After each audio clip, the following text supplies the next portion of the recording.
హుందాతనం గురించి పవన్ కళ్యాణ్ మాట్లాడటం కామెడీగా ఉంది నాకు. ఎందుకంటే ఒక సినిమా ఇండస్ట్రీలో పవర్ స్టార్గా ఉన్నప్పుడు అది వదులుకొని పాలిటిక్స్కి వస్తే సర్వీస్ చేస్తారని ప్రజలు నమ్ముతారు. కానీ ఏ రోజుకి ఆ రోజు, ఏ ఎండకు ఆ గొడుగు పట్టుకుంటూ తన స్వలాభాన్ని చూసుకుంటూ ప్రజల్ని గాలి కొదిలేయటం ఈ రాష్ట్ర ప్రజలు ఆయన పార్టీ పెట్టిన రోజు నుంచి గమనిస్తున్నారు. ఈ రాష్ట్ర ప్రజలకు కానీ, నీ పార్టీ నాయకులకు కానీ, మీ కులం వాళ్ళకు కానీ మీరు ఏం చేశారని చెప్పండి. ఒక్కసారి మీరు ఎలక్షన్లో మాట్లాడిన వీడియోల్ని ప్లే చేసుకోండి.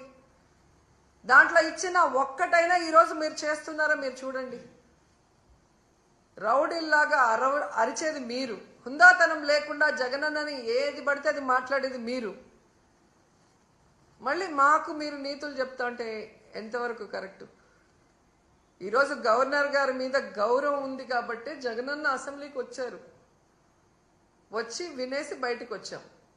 మీరు ప్రతిపక్ష హోదా ఇస్తే వచ్చి మీరు ఏం తప్పులు చేస్తున్నారు, మీరు ఏ హామీలు ఎక్కొట్టి ప్రజల్ని మోసం చేస్తున్నారో క్లియర్గా చెప్తారు.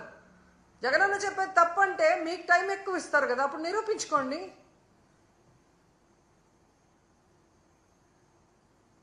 సో హుందాతనం మీకు లేదు.